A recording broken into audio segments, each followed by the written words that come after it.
Hello, morning, my student. How are you? I hope all of you always be happy, yeah. Because today you should have strong and healthy body, healthy minds. To study with us about meaning through music. Oke, belajar melalui musik ya. Belajar bahasa Inggris melalui sebuah lagu. Jadi kalian perlu body, mind, and soul yang sehat. Biar dalam pemaknaan sebuah lagu ini kalian akan menjadi sehat. Dari sedih menjadi bahagia, dari bahagia makin jadi bahagia. Oke, check one this out. Kita klik dulu ya pelan ya, biar nggak nge-lag.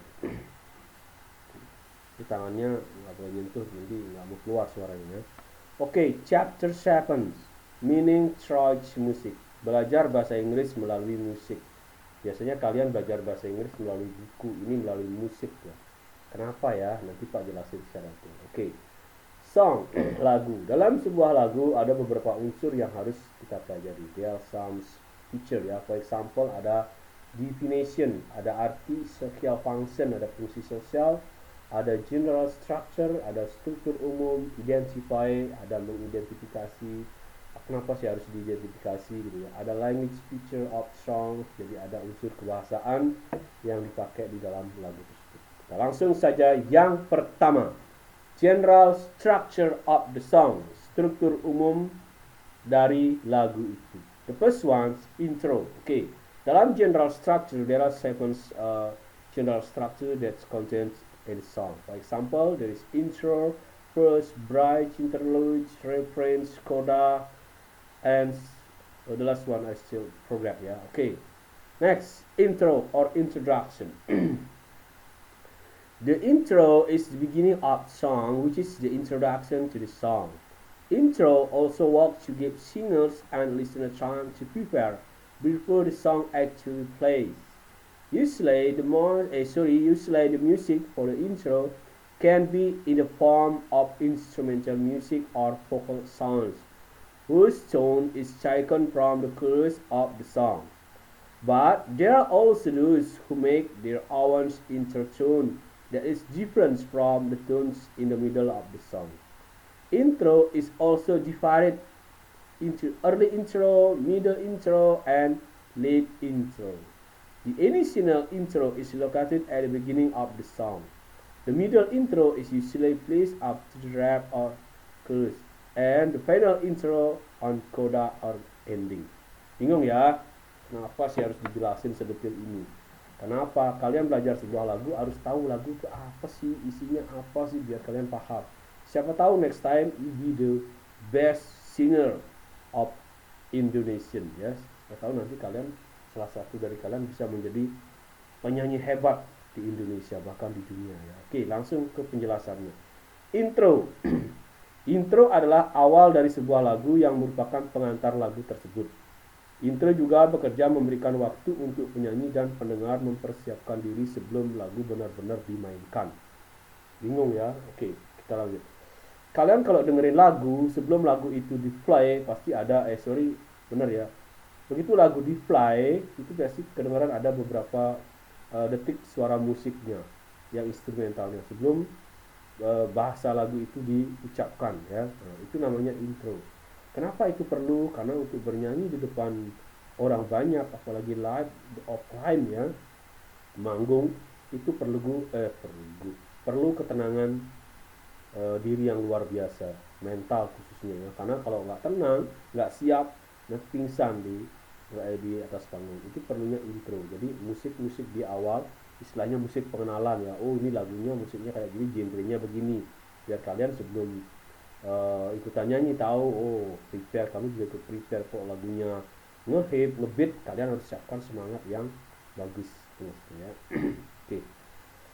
Biasanya musik pengisi intro bisa berupa musik instrumental atau suara vokal yang nadanya diambil dari rap lagu. Nah, udah tadi kita jelasin ya.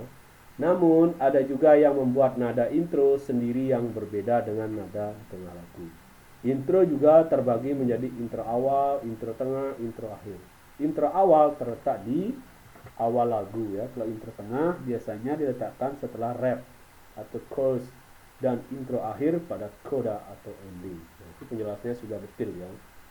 Lanjut, verse. Yang kedua ya. It can also be called a stanza. Verse is an introduction to a song before the song enters the chorus section. Verse is often referred to as the small talk part of song. A good song even has a melodic and harmonic strong verse that is not inferior to the chorus. Verse is not the climax of the song, only in the form of introduction and contains opening sentences.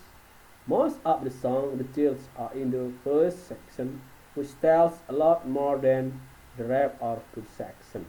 Nah, seperti apa ya penjelasannya? Oke, kita lihat. Ini bahasa Inggrisnya, sekarang bahasa Indonesianya. Kenapa harus dikasih bahasa Indonesianya? Kalau nggak dikasih bahasa Indonesianya, nanti kalian ngechat bapak, capek bapak balasnya ya. Makanya materi yang bapak berikan selalu lengkap. Pertama, kalian dapat materi dengan flip ya, flip PDF tanpa penjelasan. Begitu flip PDF kalian dapat, bapak kasih penjelasannya dalam bentuk video. Jadi dalam flip ebook ya, electronic book model, itu bukunya keren ya, bisa diakses di mana-mana. Kalian nggak usah bawa buku ya, capek punggung kalian. Makanya materinya lengkap. Ada flip dalam bentuk HTML5, kalian bisa tiduran, bisa baca-baca. Ada video penjelasannya yang kalian bisa tonton berulang-ulang. Itulah yang bapak lakukan sebagai bentuk integritas dan kapabilitas sebagai seorang guru. Lanjut, bisa disebut juga bait. Nah, kok bait ya? Karena dalam lagu biasanya sama kayak puisi, ada baitnya ya. Verse adalah pengantar sebuah lagu sebelum lagu masuk ke bagian chorus. Verse sering disebut bagian ya, basa-basa dari sebuah lagu. Sebuah lagu yang baik bahkan memiliki verse yang kuat secara melodik dan harmonik yang tidak kalah dengan bagian rapnya. Bagian verse ya bukan merupakan bagian yang sebentar ya, klimaks pada lagu, hanya berupa pengantar dan berisi kalimat-kalimat pembuka. Kebanyakan details lagu berada di bagian verse yang menceritakan lebih banyak ketimbang bagian rap atau chorus. Karena rap itu pengulangan, kalau verse itu kan bait ya. Biasanya dalam sebuah lagu ada beberapa bait, mungkin 5 atau berapa. Nah, verse-nya itu nggak lengkap, karena verse itulah penggalan dari bait-bait yang bagus, yang inti. Oke, berikutnya bridge. Bridge ya, sama kayak dalam hidup kita ada bridge untuk nyebrang ke pulau ini, ke pulau itu ada bridge-nya ya. Bridge, sebuah bagian lagu yang bukan merupakan verse atau chorus ya. Bridge ini biasanya dipakai untuk menjembatani ya, atau untuk menyambungkan. Kalau dalam bahasa Inggris itu ada namanya conjunction, konjugasi, menyambungkan ya, antara kata dan kata, kalimat dan kalimat, dan paragraf dengan paragraf lainnya. Menjembatani antara bagian-bagian lagu. Misalnya menjembatani antara chorus dengan verse atau sebaliknya. Bahkan bridge juga dipakai untuk menjembatani antara chorus dengan chorus yang modulasi atau naik nada dasar, sehingga modulasi tidak terdengar ganjil. Nada yang dimainkan pada bridge biasanya dibuat sangat berbeda dengan nada pada verse atau chorus. Bahasa Inggrisnya, part of song that is not a verse or chorus. Bridge is usually used to bridge between parts of the song. For example, bridge between chorus and verse or verse or phrase verse even bridge is also used to bridge between chorus and chorus, which is modulate offering the basic notes yeah. So that modulation doesn't sound old. The notes played on the bridge are usually made very different from the notes on verse and chorus. Nah, itu bahasa Inggrisnya ya. Ini kalian bisa dengerin berulang-ulang ya. Number 4, chorus and refrains. Chorus and chorus are actually different. The only thing that have in common is that they are the essence of the message or story of the song. Many of the two are often confused. Chorus is the most weighted part in song. Usually the statement of the song's main mission is in this section. Chorus has higher excitement value than verse, while rap is a simpler than chorus. Rap or refrain, which means Repetition usually use another part of the song. Usually first to be repeated in this section. The repetition notation is the same and the verse is the same, but it is possible that the verse is modified. But the notation often still use the same tone. Oke, kita kasih penjelasannya ya. Penjelasannya ini Pak nggak bisa hafalin ya, karena banyak. Chorus dan rap sebenarnya berbeda. Persamaannya hanyalah keduanya adalah inti pesan atau inti cerita dari lagu. Nah, jelas ya perbedaannya dan persamaannya. Banyak yang keduanya seringkali bertukar. Chorus merupakan bagian yang paling ditunggu-tunggu dalam sebuah lagu. Biasanya statement atau misi utama lagu ada di bagian ini. Nah, itu fungsinya chorus. Bahwa misi utamanya ada di bagian chorus. Chorus memiliki nilai excitement, punya nilai yang sangat mengagumkan dari sebuah lagu, yang lebih tinggi dari verse. Sementara rap lebih sederhana daripada chorus. Rap biasanya pengulangan karena chorusnya bisa diulang ya. Reference atau rap yang bermakna pengulangan biasanya menggunakan bagian lain dari lagu. Biasanya verse, yang bait-bait itu biasanya diulang ya. Untuk diulang di bagian ini. Notasi pengulangannya sama dan syairnya pun sama. Oke. Jadi yang diulang adalah bait-bait tertentu ya. Notasi pengulangnya sama, oke. Namun tidak menutup kemungkinan syairnya dimodifikasi. Kadang ada dimodif dikit. Kalau dimodif banyak bukan reference jadinya ya.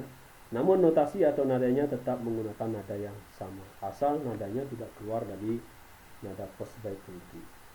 Number 5, interlude. An interlude is an empty part of a song, like but in the middle of the song, this interlude is the part that connects the verse with verse or verse with chorus. Yeah. The difference with the central intro is the tones used. There are no verse in the interlude. Jadi kalian bertanya, interlude apa sih gitu ya. Interlude merupakan bagian kosong pada lagu. Sepertinya layaknya intro ya. Tapi berada di tengah-tengah lagu. Interlude ini bagian yang menyambungkan bait atau verse dengan verse atau verse dengan chord. Bedanya dengan intro tengah adalah dari nada yang digunakan. Tidak terdapat syair dalam interlude ini. Nah, interlude itu artinya jeda ya. Biasanya dalam sebuah lagu, fungsi interlude ini adalah memberikan waktu interaktif kepada singer dan listener. Jadi memberikan waktu untuk bisa berinteraksi kepada penyanyi dan pendengar untuk menyapa ya.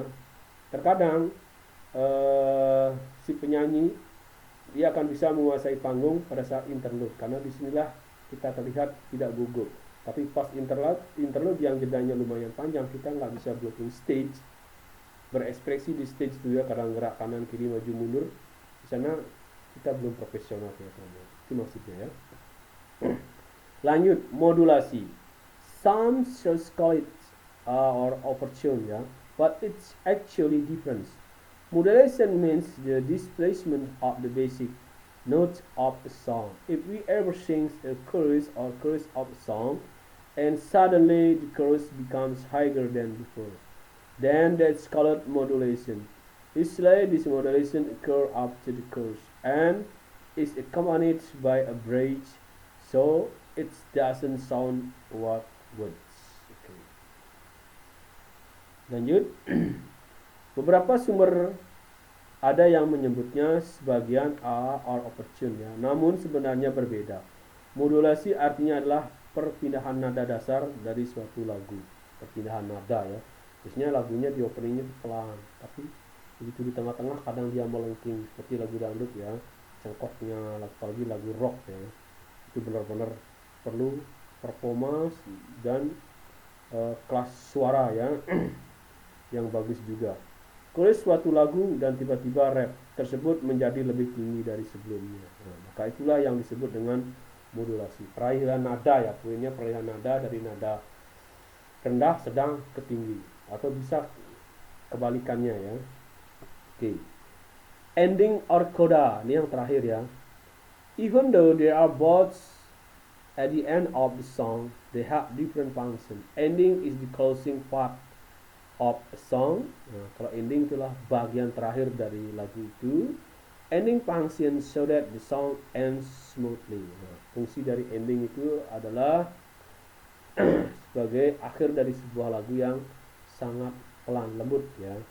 And doesn't stop suddenly, dan tidak berhenti tiba-tiba. Itu kalau lagunya aku tidak mau cintaku dikocok, salah ya, tapi suaranya tetap lembut, tetap enak didengar. Sometimes the ending part is made in the fade out. Terkadang di bagian ending juga dibuat seperti menghilang perlahan-lahan, fade out ya. Smooth gradually, decrease and disappear. Itu menghilang perlahan-lahan ya. The coda, also known as the child is the final part of the song. Coda inilah final, bagian final dari sebuah lagu that contains the notes and rhythm. Jadi yang mengandung notes ya dan rhythm. To close the song, itu menutup sebuah lagu. In contrast to bridge, coda took some of the lyric and notes that were already in the song and didn't end up. Fade out like in ending. Outra is the end of songs that contains only musical, instrument or the lyric. The tone used is different from the previous notes or just modifies the previous notes to end the song soft and doesn't sound like a sudden or awkward stop. Oke, bahasa Indonesianya seperti apa? Meski sama-sama berada di bagian akhir lagu, mereka memiliki fungsi yang berbeda. Fungsinya sama di belakang tapi fungsinya berbeda ya. Oke, ending adalah bagian penutup dari sebuah lagu. Ending berfungsi agar lagu berakhir secara lancar, smooth, mulus ya, dan tidak berhenti secara mendadak. Terkadang bagian endingnya ada yang dibuat secara fade out, suara perlahan-lahan mengecil ya. Kalau udah suaranya seperti di Indonesia, hiduplah Indonesia Raya, pelan ya, tapi lagunya sudah mau selesai. Coda disebut juga aikora, merupakan bagian akhir lagu yang berisi nada dan syair. Untuk menutup lagu, berbeda dengan bridge, coda mengambil beberapa lirik dan nada yang sudah ada sebelumnya pada lagu serta tidak berakhir fade ya. Kalau ending berakhir fade, kalau coda tidak berakhir fade ya. Fade out. Seperti pada ending, Outra merupakan akhir dari lagu yang hanya berisi instrumen musik saja. Nah, bedanya dengan outra, kadang-kadang lagunya begitu baitnya atau syairnya berhenti,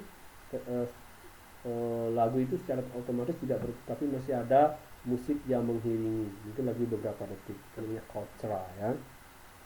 Tanpa syairnya. Nada yang digunakan berbeda dengan nada sebelumnya atau hanya memodifikasi nada sebelumnya untuk mengakhiri lagu dengan lembut dan tidak terkesan berhenti secara tiba-tiba. Ini untuk membuat kesan. Nanti kalau lagunya tiba-tiba plak gitu kayak layar TV blank kan kurang enak. Tapi dikasih instrumen musik kayak intro ya, bisa dengan intro biar lagunya ini terlihat makin entertain ya. Begini gitu. Oke, lanjut kita ke definisi dari song. A song is single. Sebuah lagu itu biasanya sebuah lagu yang single ya. Single. And often stand alone, dan kadang-kadang berdiri sendiri. Work. Single work ya, karya single. A song is a single work. Sebuah lagu biasanya karya seseorang. Terkadang juga sebuah lagu kayak Dewa 19, sebuah lagu bisa dibikin oleh beberapa campuran teman grupnya. Si A ini nambahin ini, si B nambahin. Tapi kadang-kadang kalau orang hebat biasanya membuat sebuah lagu itulah merupakan karya sendiri tanpa campur tangan orang lain. Dari musik ya, intended to be sung by the human voice, yang dimasukkan untuk dinyanyikan oleh suara manusia. With these change and fixed pitches and patterns. Using sounds and silence and a variety of forms that often includes the repetition of section. Biasanya dalam sebuah lagu itu itu terdapat distinct ya, distinct pitch, tinggi rendahnya lagu, ingridannya lagu dan patterns, pola-pola yang biasanya digunakan oleh penyanyi itu sendiri dalam melakukan berbagai jenis variasi pola ya, yang fungsinya bisa termasuk dalam sebuah pengulangan dari masing-masing section bagian ya. Song, di sini ada definition sudah, social function, fungsi sosial, general structure sudah tadi, identify sama language picture yang belum. Introduction. Kita akan menjelaskan pengenalan sebuah lagu. Di sini kan ada sebuah question ya, introduction. Can you sing an English song? Bisakah Anda menyanyikan sebuah lagu berbahasa Inggris? It's difficult for you or not? Apakah dalam menyanyikan sebuah lagu berbahasa Inggris itu susah atau gampang? Singing an English song can help us to learn English. Di sini sudah mulai masuk ke materi inti. Menyanyikan sebuah lagu berbahasa Inggris bisa membantu kita dalam belajar bahasa Inggris. Makanya topiknya hari ini adalah learning through music, belajar melalui media musik. It is a fun way. Kalau belajar bahasa Inggris dengan bernyanyi itulah hal yang sangat menggembirakan, karena kita dihibur ya. Kalau nyanyinya belajarnya sama teacher, kadang-kadang teachernya marah, bukan terhibur, terkubur jadinya ya. Oke, lanjut. Do you have a favorite singer? Apakah kamu punya penyanyi favorit? Who is he or he? Siapakah dia? Why do you like him or her? Kenapa sih kalian suka dia? Okay. You like his or her song? Apakah suka lagunya? One of the best tool. Okay. One of the best tool to learn foreign language is using songs. Okay. Salah satu media untuk belajar bahasa asing itu adalah dengan lagu. The real songs can be very effective to help us understand English. Okay. Lagu the real song ya, lagu yang menyatakan tentang fakta kehidupan itu sangat efektif, sangat efisien membantu kita dalam memahami sebuah bahasa Inggris. Maksudnya kan kalau lagu itu kan ceritanya nggak dibikin-bikin ya, ada cerita tentang cinta, yang sedih, yang bahagia, cerita tentang kejadian alam, cerita tentang kritik sosial, seperti itu ya. Atau lebih ke makna ambiguity. Biasanya kalau lagu yang tidak terlalu puitis dan ambiguity, orang akan gampang mempelajarinya. Tapi kalau dalam syair lagu itu makna kebanyakan ambiguity, bermakna ganda, ini yang agak susah bagi listener or studier untuk mempelajarinya. Okay? There are some reasons why many people use songs to learn English. Okay. Ada beberapa alasan mengapa banyak orang mempelajari bahasa Inggris dengan menggunakan lagu. First, yang pertama, song are authentic material. Jadi lagu itu adalah sumber yang autentik, adalah sumber yang valid ya. If we want to learn English, kalau kita ingin belajar bahasa Inggris, kenapa disebut autentik? Karena kebetulan bahasanya bahasa Inggris ya. Jika kita ingin belajar bahasa Inggris, we should listen to English song. Jadi kita harus sering-sering mendengarkan lagu berbahasa Inggris. Second, English songs also contain culture and history. Kedua, karena lagu berbahasa Inggris mengandung unsur budaya dan sejarah. Ya. Okay. Sejarahnya seperti tadi ya, ada yang seperti Iwan Fals, Michael Jackson punya cerita sejarah tersendiri. Dia mengangkat kisah politik ya, kritik sosial tentang kejadian alam seperti penderitaan di Afrika, kelaparan gitu ya. Next, the reason is that song contain repetition. Alasan berikutnya karena lagu itu mengandung unsur pengulangan, jadi enak kalau didengar-dengar ya. And repetition enhance learning. Dari pengulangan itu enhance learning. Okay. Enhance learning itu meningkatkan pembelajaran karena diulang-ulang ya. Seperti kalau Bapak cuma kasih materi dalam bentuk flip PDF dan tidak ada video penjelasan, kamu akan stres. Tapi kalau udah Bapak kasih video penjelasan, kamu bisa menyimaknya secara berulang-ulang. Jadi itu namanya enhanced learning. Enhanced learning meningkatkan pembelajaran. The next reason is it is a good way to learn vocabulary and pronunciation. Nah, ini yang terpenting ya. Alasan berikutnya adalah cara yang bagus untuk mempelajari perbendaharaan kata dan pronunciation. Artinya apa? Kalau Bapak suruh kamu menghafal kata di kamus, minimal sehari 10, pasti kamu stres. Karena di kata itu tidak punya daya seninya. Seninya kurang ekspresif. Tapi kalau kamu menghafal kata lewat lagu, itu ada unsur seninya. Karena sambil menghafal ada instrumen musik yang mengiringi. Dan kamu bisa mainkan. Coba kamu berkata go, when, bla bla bla, kan tidak terminis, tidak terkompos, tidak tersusun dengan rapi. Tapi kalau kata-kata dalam sebuah lagu itu tersusun dengan rapi dan mempunyai nilai sosial, nilai story, itu yang bikin kalian senang menghafal kata dalam lagu itu. Terus pengucapannya juga. Kalau Bapak suruh hafalin kata terus kamu cari di kamus, itu udah stres. Tapi kalau di lagu dia sudah ucapkan pronunciation dengan sendirinya. Jadi gampang kan? Itu maksudnya. English songs are fun and they can easily energize the listener. Nah, seperti tadi yang Bapak jelasin ya. Karena dengan pelajari lagu itu memberikan energi tersendiri bagi kalian untuk belajar bahasa Inggris. Oke? Hanya sering-sering dengerin bahasa Inggris. Nanti kalian juga Bapak suruh ya, Bapak tuntut untuk menyanyikan lagu dalam bahasa Inggris secara daring ya. Kalian buat videonya, habis itu Bapak tes. Mudah-mudahan cepat normal, nanti kita singing together in aula ya, di auditorium. Nanti kita nyanyi di aula. Song. Song have been an amusing companions for humans. Okay. Song have been an amusing companion for humans being for as long as or even longer than we can speak. Ya. Jadi sebuah lagu itu bisa menjadi teman ya, teman yang menghibur, amusing companions. Teman yang menghibur bagi manusia supaya kita bisa berbicara ya. Kenapa? Karena begini. Kenapa disebut teman? Karena kalian di saat sedih, di saat happy, di saat mood atau di saat bad mood, kalian pasti larinya dengerin musik kalau kalian nggak punya uang. Tapi kalau kalian punya uang, kalian bisa dugem. Di dugem kamu bisa dengerin musik DJ, musik apa, itu lebih keren lagi. Tapi walaupun kalian nggak bisa dugem dengerin musik, kalian bisa dengerin musik secara digital.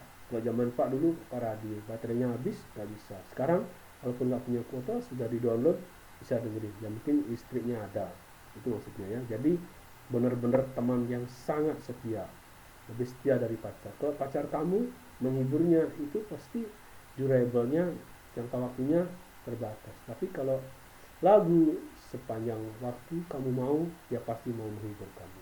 Itu maksudnya ya. Oke. Psalms convey love and emotions. Convey love ya. Convey love, di mana tadi ada convey love di sini ya. Convey love, oke.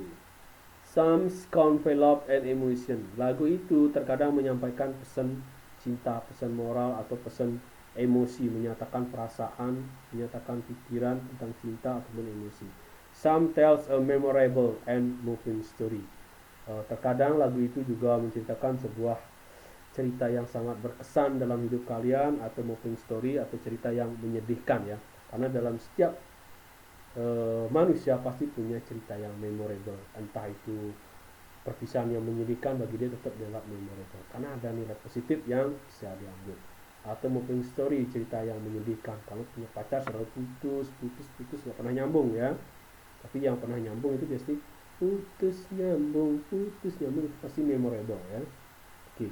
Some embody the dream. Some embody the dream. Oke, embody the dream itu mewujudkan ya, mewujudkan impian-impian seseorang atau ide-ide seseorang.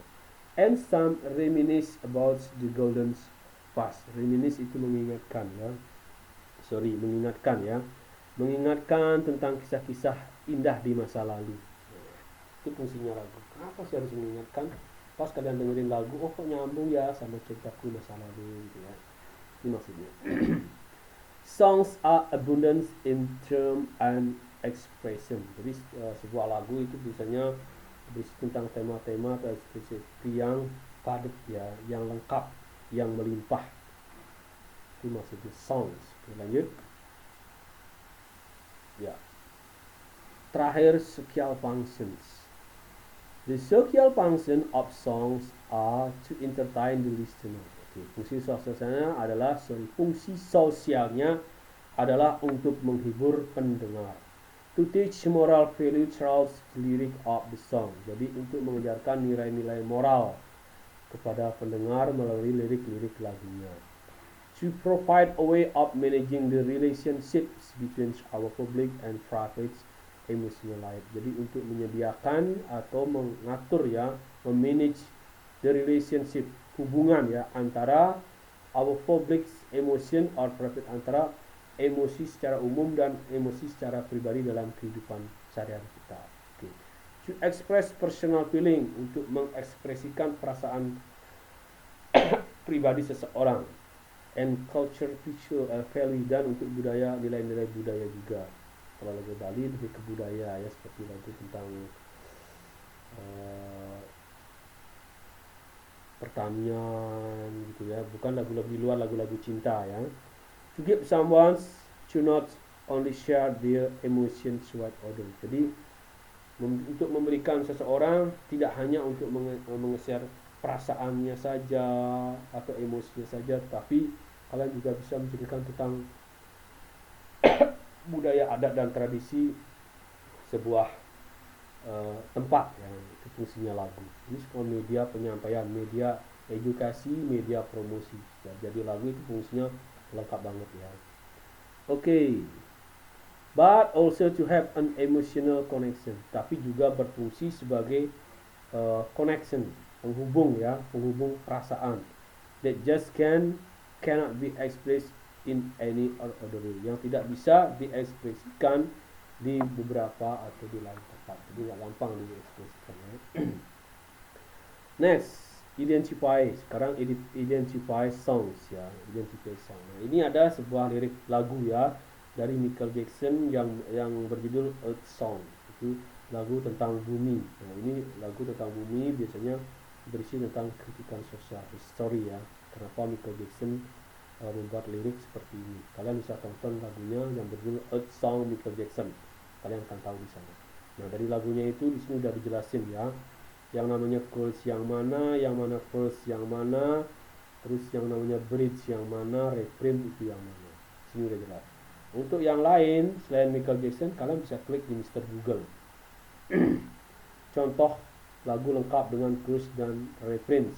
Nanti ditunjukin lengkap ya. Oke. Ini Bapak nggak bisa nyanyiin lagunya Michael Jackson ya. Cuma dikit aja.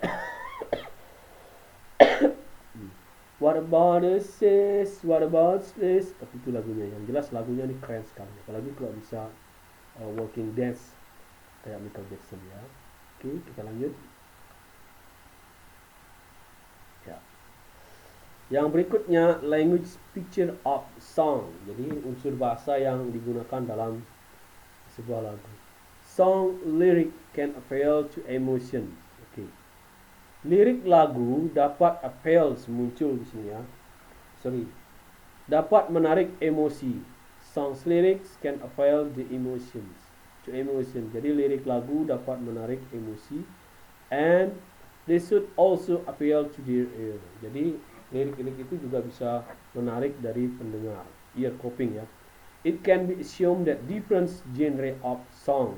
Itu juga kita bisa asumsikan liriknya itu, dari lirik itu kita bisa mengasumsikan perbedaan dari genre, golongan ya, aliran dari lagu ini. Oh, kalau liriknya seperti ini bergenre jazz, dangdut, metallic, pop, ya, hard pop, gitu ya. Will exhibit different style of lyric. Nah, yang memamerkan perbedaan lirik gaya lirik dari lagu tersebut.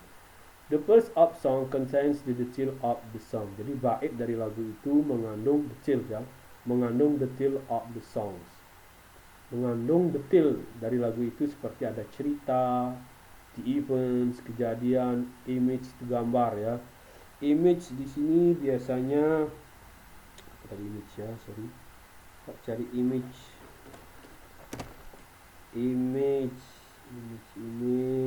ya, seperti gambar lah, seperti itu ya. Oke. Image, terus emosi ya, an emotion that the writer wishes to express.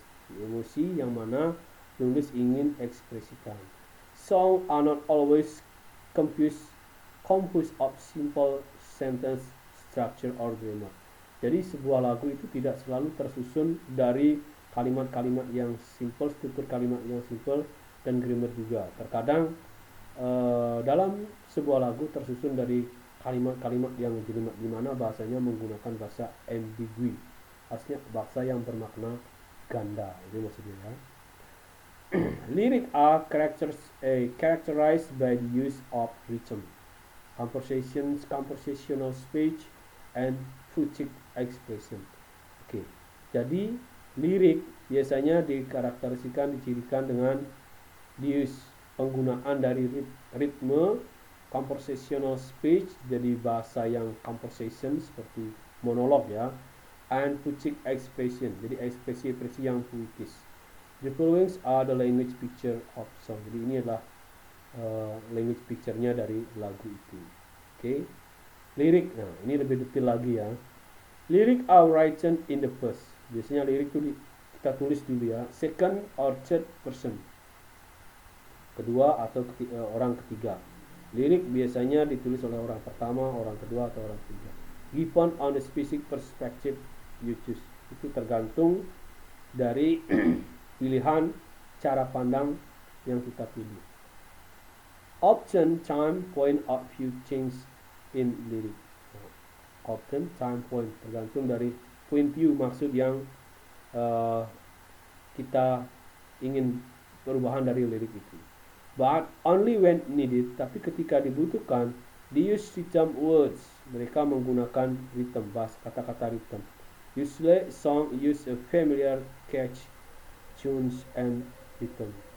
Tapi umumnya lagu itu menggunakan bahasa-bahasa atau kata-kata yang umum biar pendengarnya menjadi lebih familiar untuk menyanyikan dan lebih gampang biasanya booming di masyarakat ya. Rhythm is a linguistic style. Biasanya ritme ini adalah sebuah gaya yang linguistik, yang gaya bahasa ya. Nah, itu memiliki gaya bahasa seperti majas-majas ya, atau berbahasa ambigu, based on consonants or similar sounds of two or more syllables. Itu tergantung dari konsonannya ya. Konsonan itu kecil lagu yang menarik ya. Lanjut. Based on konsonan tadi sudah ya, more syllables, suku kata, or whole words, atau seluruh kata-kata at the end of one's line. Jadi dalam akhir garis tersebut ya. Rhyme ya, ritme are most commonly used in poetry and song. Ritme itu biasanya umum digunakan dalam puisi dan lagu. Artinya kalau dalam puisi itu biasanya bersajak AA ya, atau dalam pantun biasanya bersajak AA atau II. Di lagu juga seperti itu. Kenapa pakai ritme? Biar kedengarannya enak, punya daya tarik tersendiri. Jadi seperti itu ya. They use alteration. Dia menggunakan alteration. Dia menggunakan ucapan. Kalau alteration itu pengulangan bunyi. Nah, pengulangan bunyi biasanya di akhir berbunyi AA, II seperti itu ya. It is stylistic device in which a number of words. Nah, it is stylistic. Biasanya bersifat stylistic, perangkat, menggunakan perangkat ya, in which a number of words, dalam beberapa jumlah kata. Having the simplest consonant sounds. Tergantung dari terdapatnya konsonan, suara konsonan yang sama. Tadi ada vokal, ada konsonan. Biasanya kalau di puisi bermain di vokal, di vowel ya, A, A, I, I. Gitu. Nah, pengertian berikutnya di sini kalian bisa pelajari sendiri ya. Seperti di sini, for example, the bully beach, baby boy, Samsung, this phonetic device. Ini adalah pengertian yang sudah umum ya. Oke anak-anak, tadi Bapak sudah jelaskan secara detail ya makna dari pembelajaran chapter 7 ini, learning by music. Tugas kalian di sini, tugas kalian adalah mensummary, membuat re-explaining summarization. Jadi membuat sebuah penjelasan ulang, mensummary, kalian summary, terus bikin video penjelasan ulang. Make a re-explaining video about this topic. I mean learning by through music. Jadi kalian summary materi yang sudah Bapak jelaskan, baik materi dalam bentuk PDF maupun video, terus kalian rekam dengan posisi berdiri, terus kirim di LMS Moodle. Lengkap dengan lagunya ya. Kalian nanti habis menjelaskan, kalian menyanyikan salah satu lagu yang berbahasa Inggris. Di lagu itu terakhir kalian cuma menentukan moral value, nilai moral yang terkandung dalam lagu itu. Okay, my student, thank you for watching and bye.